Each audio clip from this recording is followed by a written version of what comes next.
climbed the hill towards the brick building, a man came down the path to meet me, smiled, and introduced himself as Freddie. This is the hill I was climbing.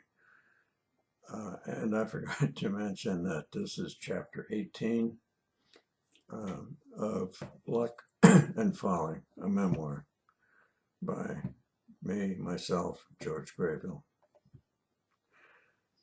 Back to the story. Is this where the World Parliament of Religion is happening, I asked. I'm sorry, but it ended 2 days ago.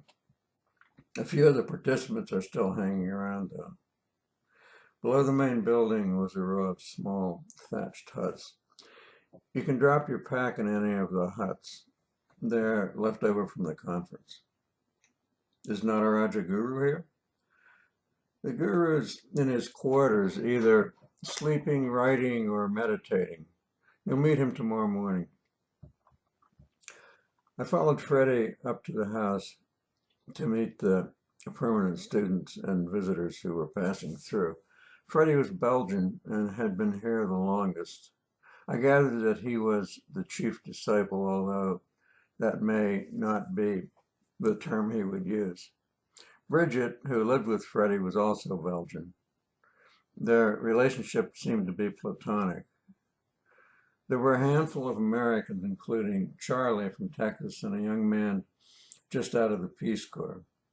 There was Robert, who I gathered was a problem because he was flat broke and insane. And finally, I renewed acquaintances with Walter and his follower, Richard, from Queensland. These were the people who had talked me into coming to this obscure corner of the world in the first place. I have to put in 2 stories about Charlie. One, he always sang Bob Wills songs when he worked. 2, he told me that he once broke his glasses and bought a pair from a street vendor. The vendor had a blanket spread out with glasses that probably came in care packages. The vendor said to Charlie, "Look at my finger." "Okay, try these." And Charlie put them on and said, "Not bad, a little blurry." The vendor took the glasses back and rotated one of the circular lenses. "Better?" "Perfect." I never learned how big a deal the World Parliament of Religion had been or how many attended. Those who were still here seemed to feel it went well. I'll talk more about these religious philosophical extravaganzas later. I had come during a downtime in the schedule, essentially a siesta, when people retreated from the heat of the day to read, sleep, or meditate. After the hours of rest, everyone moved into the dining pavilion for a light snack. And I guess it would be called tiffin. Following the meal, most of the students remained at the table and chatted as they separated small pebbles from grains of rice. This grade of rice was much cheaper than the pebble-free grade. More free time followed, and then a late supper of what I would call gruel. We woke early and went to the open-air second story of the main building. Inside the wide, open, unfurnished area was a small enclosed room where the Guru lived. And here he is. We arranged ourselves in a circle on the floor, and the Guru came out, sat on the floor, and started talking. He looked like a brown Santa, but came across as more intelligent and articulate. I liked him. He talked of both Western and Indian philosophy and wove them together in a way that was hard to argue with. He drew on his own writings and on those of Narayana Guru, who had been his teacher. He commanded respect, but not blind devotion. He would never be the leader of a cult. After the lecture, we worked around the property. This included taking care of the terraced garden, building more terraces for more garden, carrying water from the well, feeding the goat, making goat cheese, and walking to the nearest village for supplies. Around 11 a.m., we would have the big meal of the day, followed by the laid-back activities I mentioned before. One of Walter's feet was sore and swollen. He was trying to treat it with some sort of natural herb or something because he had some misgivings about Western medicine. It wasn't working. The guru told him he should go see a real doctor in Pioneer. We got the impression that he thought Walter was an idiot. He and Richard left a few days later. Crazy Robert was another problem. I'm not sure what his diagnosis was, but he clearly couldn't take care of himself. The guru, to his credit, told Robert they couldn't help him and that he needed to go to an American consulate and beg to be sent home. I think someone helped him with that, I forget. Although the guru had no patience with fools, he genuinely liked all the hippies who became his students, and even those who just passed through. He said, "Send me all the hippies. I will teach them how to think. If they stay with me for 1 year, they will be able to defeat even Jesuits." I don't think I want to tackle the task of relating the Guru's teaching in any depth. To do so, I would have to spend a week brushing up on Western philosophy and on Indian philosophy, religion, and scriptures. I didn't really follow all of his teachings at the time, but I liked the parts I did get. The Guru's teacher, Narayana Guru, was spoken of by the locals as a saint. He began his adult life as a social reformer who spoke out against the caste system. Later, he became a scholar and studied Sanskrit and the Vedas and Upanishads. After that, he took up yoga and meditation and finally went into seclusion in the wilderness for 8 years. When he emerged, it is said that people immediately saw something about him had changed and assumed that he had achieved enlightenment while in the forest. Disciples began to flock to him. I still have a book of poetry written by Narayana titled 100 Verses of Self-Instruction. Nataraja translated into English and added a lot of commentary. Here's one of the verses chosen at random. The inner organ, the senses, and counting from the body, the many worlds we know are all on thought, the sacred form of the supreme sun risen in the void beyond. By relentless cognition, one should attain to this. Okay. Nataraja and Narayana were both big fans of the 8th century Indian philosopher Shankara. The school of thought he found is called Advaita Vedanta. I think that translates as beyond the Vedas. It is said to be a non-dualist or absolutist view of existence. I hope I'm getting this right. Somehow this led Nataraja Guru to the assertion that a priori reasoning was okay. You can begin with experience and use it as the basis of a system of logic. Guru often said that he liked René Descartes because he said, "I think, therefore I am."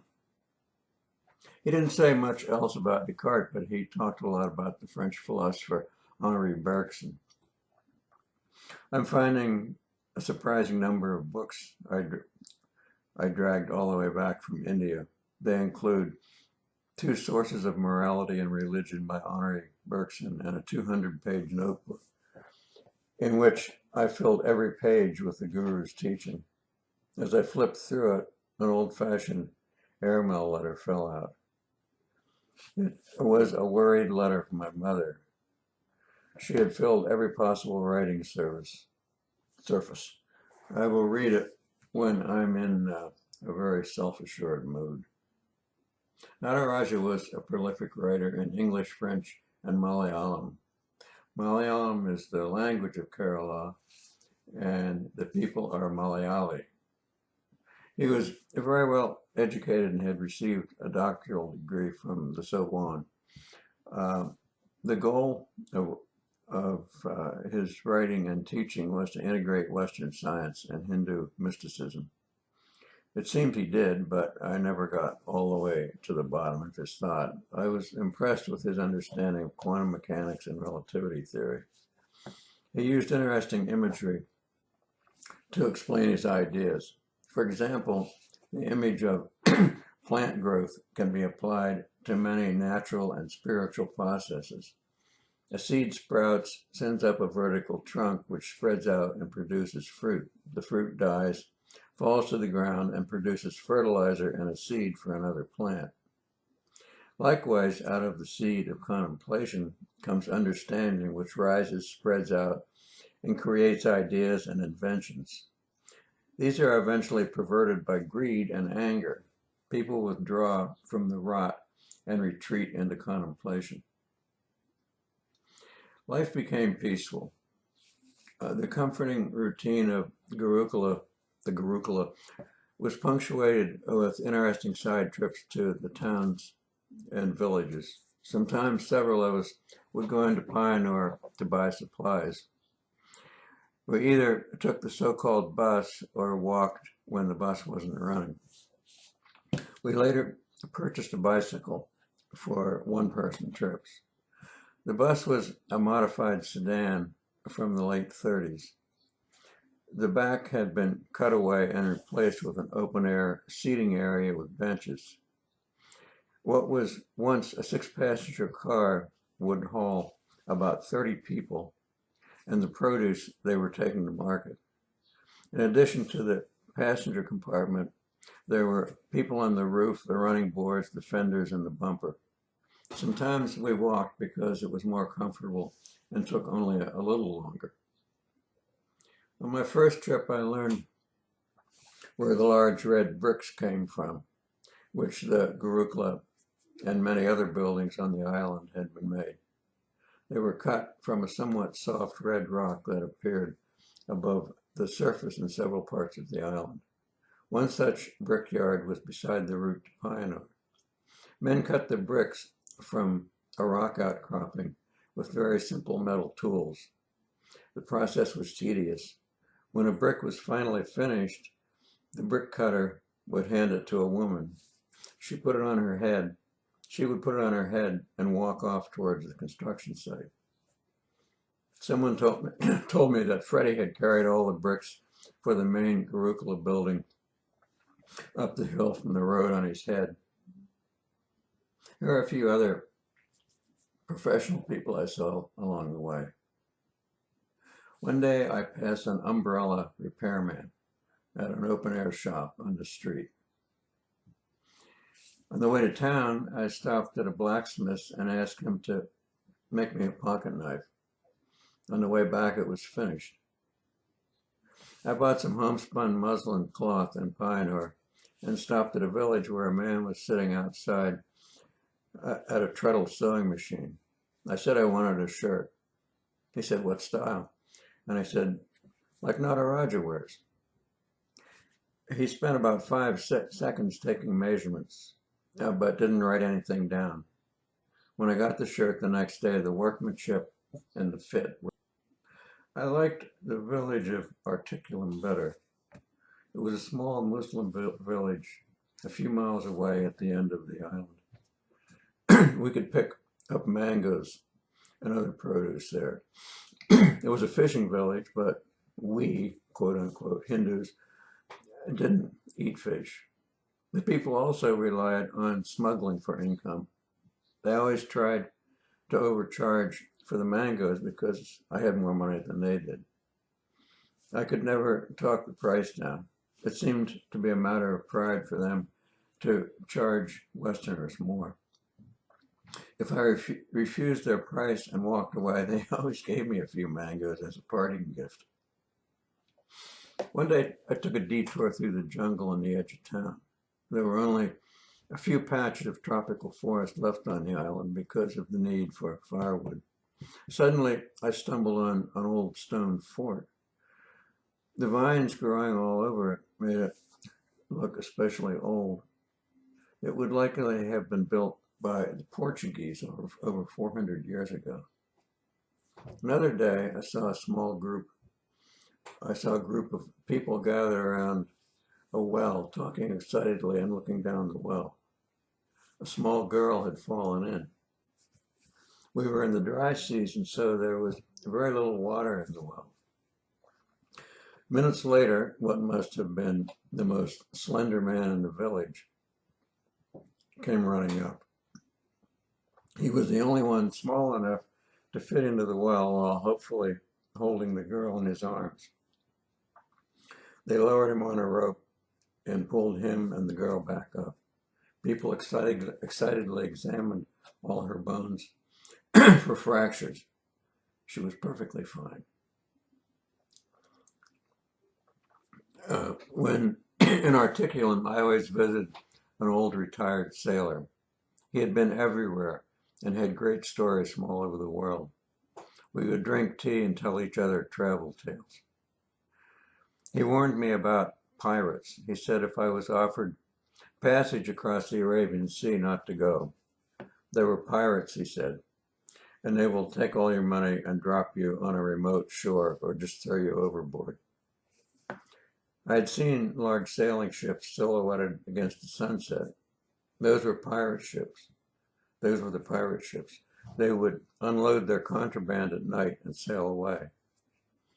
They came to Articulum because the police could not get to the far side of the island in time to catch them.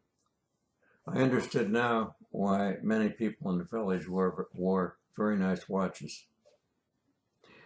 One day I came to the village and was told that the old sailor had died. A national election was approaching and things were getting tense, especially between Hindus and Muslims. There were 2 murders. The victims were the religious figures, one from each faith.